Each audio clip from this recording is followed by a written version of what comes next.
avons rejoint à présent notre invitée de la semaine. J'ai à mes côtés la directrice générale du Monaco Yacht Show, Gaëlle Talarida. Bonjour. Bonjour.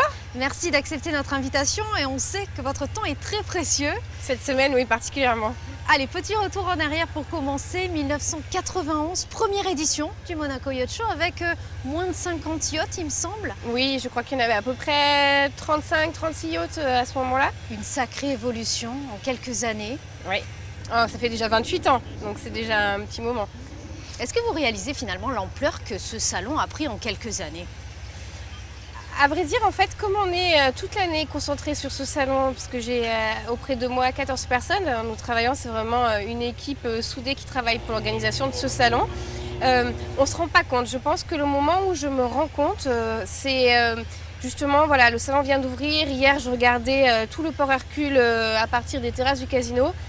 Et à ce moment-là, j'ai beaucoup d'émotions parce qu'en fait, on se rend compte à ce moment-là de l'importance de notre travail pour cette industrie, la responsabilité que nous avons aussi de mettre en œuvre cette grande machine parce que derrière, ces 580 exposants qui ont des gros enjeux cette année, tous les ans, de rencontrer des clients et de pouvoir faire des affaires tout au long de la semaine. Alors on a tendance à dire que vous poussez les murs, vous c'est plutôt les pontons. Chaque année, de plus en plus de yachts ici en Principauté. On est maintenant quand même, je ne vais pas vous le cacher, assez stable en termes de nombre de bateaux. Pas d'évolution par rapport à la précédente édition ? Si, cependant la surface reste à peu près identique, mais elle change, elle évolue aussi en fonction de l'évolution du port tout simplement, puisqu'un nouveau ponton a été installé cette année en plein milieu du port à partir du quai des États-Unis.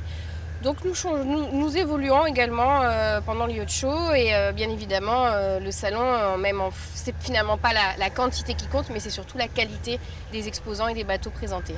Alors vous venez de le dire, le Monaco Yacht Show finalement c'est une grosse machine mais bien rodée.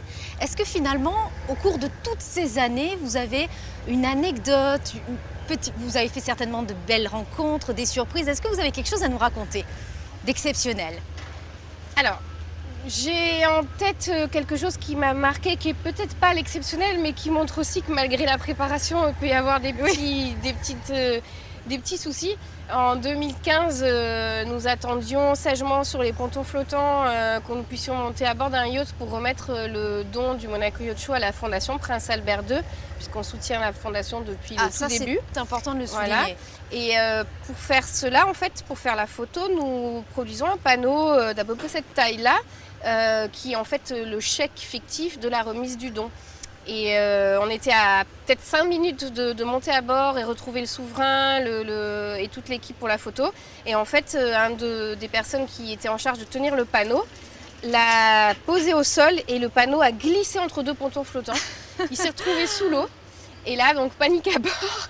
Bien évidemment, il y avait les caméras, les photographes étaient là, donc il ne faut pas s'énerver, puisque de toute façon, c'est la fatalité.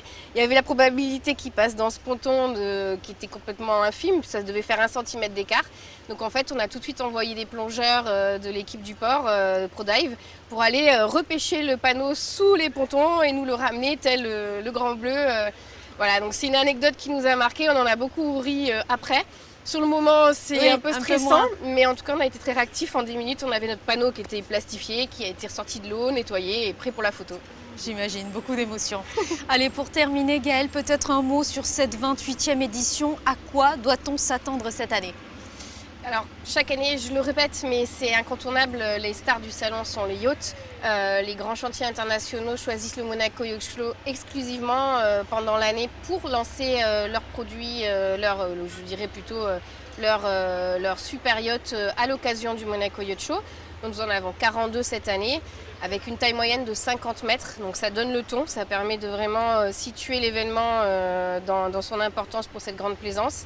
Et énormément aussi d'activités annexes qui viennent se rajouter, tout ce qui monte à bord des bateaux, les tenders, les toys, également une zone qu'on appelle le car deck où vous pouvez découvrir des voitures très exclusives, faites sur mesure, sur le quai Antoine Ier. Donc beaucoup de choses à voir cette semaine sur les quais du port Hercule. Eh bien en tout cas, ça laisse rêveur et croyez-moi, Monaco Info sera évidemment au rendez-vous. On vous souhaite un très bon salon comme chaque année. Merci beaucoup. Merci. On vous dit à très bientôt. Merci, au revoir.